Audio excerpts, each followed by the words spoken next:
Sinuspindi na ng Civil Aviation Authority of the Philippines ang flying school na Leading Edge International Aviation Academy.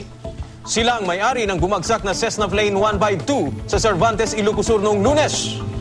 Bumagsak ang training plane matapos itong mag-take off sa San Fernando City Airport. Magmamaniobra lang sana sa bahaging Tagudin, Ilocos Sur ang nasabing eroplano, pero hindi na ito nakabalik pa. Solo flight yun. May mga lessons kasi tayo. Pwede solo. May kasama instructor.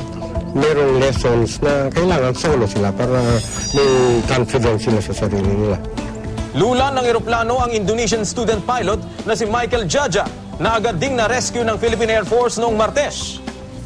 Sinasabi umano ng student pilot na posibleng mechanical error daw ang sanhi ng aksidente. Pero ayon kay Arnel Bores, Assistant Chief Flight Instructor ng Leading Edge International, mas malaki raw ang posibilidad na nagkaroon ng human error kaya bumagsak ang eroplano. Malaking bagay raw kasi ang edad ng student pilot na 19 anyos pa lang. Very young siya, 19 years old pa kaya ang mangyari is medyo hindi pa siya masyadong mature para dun sa mga kumisan. Kasi sa training natin kailangan mag-solo sila kaya i-release talaga namin yan, mag-solo-solo sila. Sa ngayon, inaalam pa kung paano napadpad sa bahaging Cervantes ang piloto samantalang sa Tagudin, Ilocos Sur ang rota nito.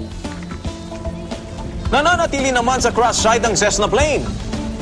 Dahil sa bulubunduking bahagi bumagsak ang naturang eroplano, pinag-aaralan pa ng mga otoridad ang pinakaligtas na paraan para makuha ito. Ang Indonesian student pilot naman na si Michael Jaja ay nakalabas na sa ospital at nakauwi na sa kanilang bahay sa Lonyo.